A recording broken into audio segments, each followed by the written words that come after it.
3 years ago, I followed a curiosity. I had been listening to a podcast and someone mentioned the book, Feel the Fear and Do It Anyway. They talked about making a major career change into a field that was completely unfamiliar to them. As I listened, the thought crept in. If they could do it, why couldn't I?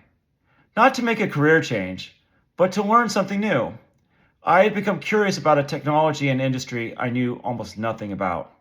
I found out there was a training and conference in Canada, and instead of talking myself out of it, I did the opposite.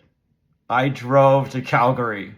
I showed up in a room full of people with far more expertise than I had from different countries, backgrounds, and areas of expertise. And I remember thinking, what am I doing here? But I stayed, I learned, I even got certified, I made friends.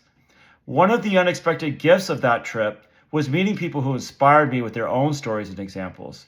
When I shared that I had read Susan Jeffers' Feel the Fear and Do It Anyway, one person told me they had read To Catch a Spy by James M. Olson, former chief of CIA counterintelligence.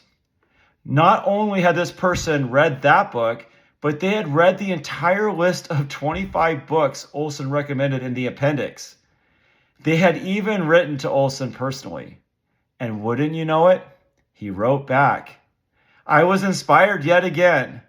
On the drive home, I bought that audiobook. Then I started reading from the list myself. This year, I was fortunate to go back, this time to Banff. I flew instead of drove, but in some ways, it felt like completing a circle. I saw some of the same people again, including the person who inspired me 3 years earlier, and I was grateful to renew those friendships. That is what curiosity can do.